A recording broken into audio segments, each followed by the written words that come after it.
in any culture, I'm only interested in whatever is unspecific about it, in that part that communicate with other systems, right, which are translatable and exchangeable. This is basically the only thing I'm interested in basically any system.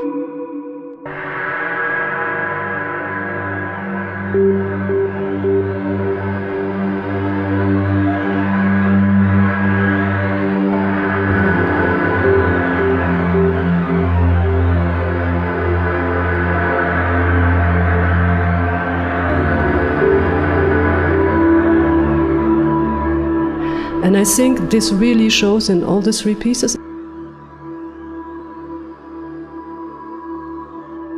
Just to give you an example, right? One of the pieces deals with Theodor Adorno's last lecture in Frankfurt. In Adorno, I think there's really a very concrete action that's being suggested, the impasse, let's say, between theory and action. But for me, mostly, the gray layer of paint is a photographic layer. So my idea was that the gray layer of paint is basically the only witness of this event.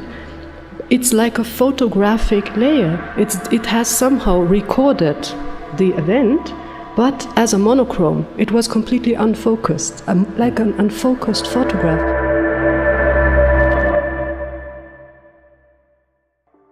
Tried to map not the totality, but the system, the dynamics of global events that took place at that time. So this was about making it as unspecific as possible. And this is also the case with the other work you mentioned, the museum as battlefield, which is also about a very specific event.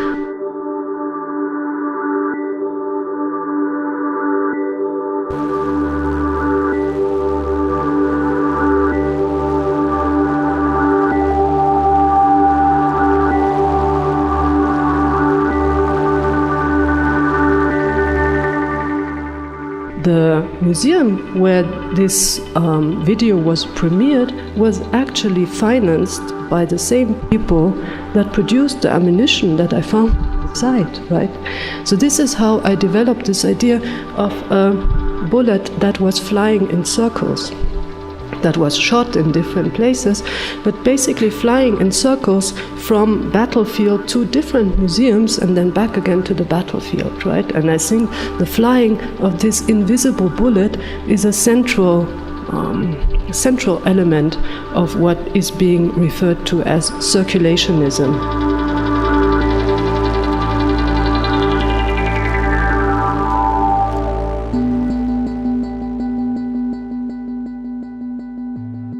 I always tried very hard to keep writing and other ways of, video, in fact, to keep that as separate as possible in order not to collapse. But then I realized that basically the material base had already collapsed. So basically, if I write on a computer or if I film something on a camera, it's always going to end up to be the same bits and pieces of data, right?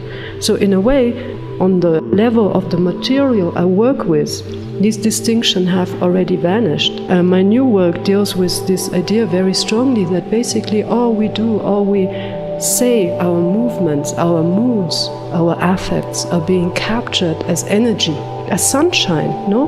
We're living in a world that is now based on sunshine. Everything is now being transformed and captured as sunshine, whether it's words, whether it's images, whether it's basically emotions or affects.